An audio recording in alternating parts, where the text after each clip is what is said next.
Hey, salut à tous les mods, j'espère que vous allez bien aujourd'hui. Moi, aujourd'hui, je ne vous parlerai pas de Funko Pop. Vous le savez, moi je suis vieux, et dans l'esprit vieillesse comme ça, on pense au rétro gaming. Et le rétro gaming, au final, je me rappelle, moi quand j'étais petit, j'avais pas forcément les consoles et les jeux que je voulais. Et avant d'avoir toutes ces consoles et tout ça, et avant de jouer depuis chez moi, j'allais dans les bars. Quand mon père allait prendre un café, moi je suivais et j'allais jouer aux bornes d'arcade. Les bornes d'arcade, c'est ces grosses machines, vous savez, avec un joystick et des 6 boutons ou 8 boutons. Et vous deviez mettre, je sais pas, une pièce ou deux pour pouvoir jouer à une partie. Et dès que vous perdez, vous remettez des pièces et ainsi de suite.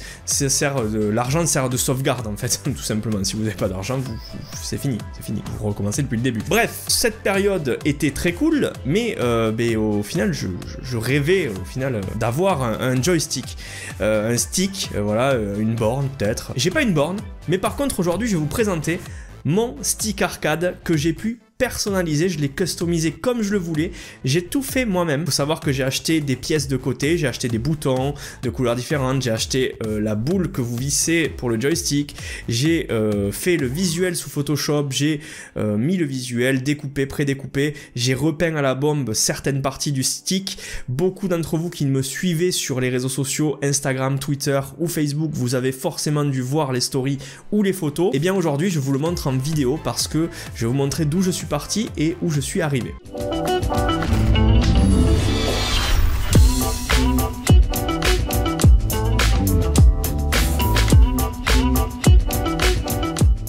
Alors, ce petit stick arcade, c'est le Mad Catz TE2+. Très bonne qualité, qu'on a eu à un petit prix, hein, on l'a eu à 80 € le stick, ce qui est vraiment très cool parce qu'en fait à la base il valait 200 je crois, et franchement pour la qualité que c'est pas un petit stick de merde, je vous le dis de suite. Je vais vous montrer la boîte et on en parle. Dites bonjour à la boîte qui est ultra grande, vous le voyez à côté de moi. Le stick il a cette gueule quand on l'achète. Il y a une version TE2+ aussi qui était spéciale Ryu, donc les côtés étaient blancs, le cadre était blanc, voilà, c'était vraiment super joli.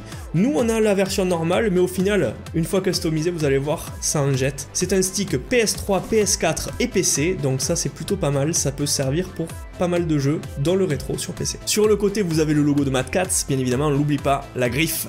Ça c'était un putain de logo aussi. Et sur l'arrière de la boîte, vous voyez, vous avez les caractéristiques du stick. Donc je vais vous en parler un petit peu. Pourquoi j'ai pris ce stick et pas un autre? Tout simplement parce que c'est une taille qui est très imposante. Vous allez voir, on peut le poser sur les genoux. Ça fait la taille d'un PC portable, en plus lourd, en plus épais. Il avait de très bonnes critiques et de très bonnes notations sur les sites. Je l'ai pris aussi parce que j'adore jouer aux jeux de combat. J'ai Dragon Ball FighterZ, j'ai Soul Calibur 6 et je les ai sur PS4, donc je peux jouer à ces jeux sur PS4 avec le stick, mais j'adore aussi jouer, vous le savez, aux jeux que je jouais en borne d'arcade dans les bars, donc forcément le côté rétro gaming sur PC avec les émulateurs et les ROM, je vais me faire plaisir. C'est déjà un stick qui a été pensé pour le custom. Vous pouvez ouvrir, vous pouvez changer les boutons facilement, vous pouvez changer la boule du joystick, vous pouvez changer le overlay, c'est-à-dire le dessin que vous mettez dessus, vous pouvez enlever les parties pour les repeindre, vous pouvez enlever le cadre de dessus.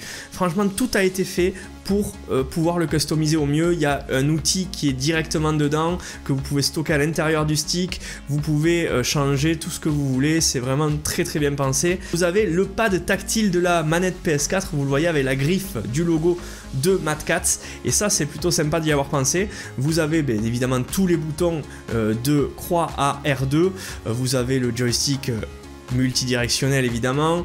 Alors pour les connaisseurs, les boutons et le joystick de base sont des sanois. Moi ces boutons et cette boule de stick je les ai changés, donc le stick il reste sanois puisque c'est le mécanisme qui fait ça. Moi les boutons j'ai choisi des Seimitsu parce que je voulais des coloris spécifiques, je voulais des boutons translucides bleu et violet pour coller vraiment au design du pad que j'allais me faire. Et donc ce qui m'importe vraiment de vous montrer c'est le design du stick, comment je l'ai fait, tout ça. J'ai tout simplement changé, voilà, la petite boule du stick, j'ai mis une boule orange avec des petites bulles à l'intérieur qui est translucide, qui va parfaitement bien avec le côté Dragon Ball et boule de cristal dans Dragon Ball. J'ai mis donc les boutons translucides violet 4 en bas et bleu 4 en haut. pour dénoter un peu des 2 rangées de boutons. J'ai fait tout le design sous Photoshop, donc je me suis basé vraiment sur les personnages et le film Dragon Ball Z que je préférais dans mon enfance, et c'est le film Fusion, c'est le film avec Janemba, le combat Gogeta-Janemba, avec donc au premier plan Gogeta en Super Saiyan, vous avez Super Saiyan 3 Goku, vous avez Janemba sous ses 2 formes, gentille et très méchante, et vous avez les personnages de Satan et de Gotenks qui sont au premier plan. Tout dans une coloris de pouvoir bleu-violet pour coller avec les boutons et pour coller avec le orange. J'ai décidé de retirer le cadre et les bords du stick et de les repeindre avec de la bombe comme pour les graffitis sur les murs.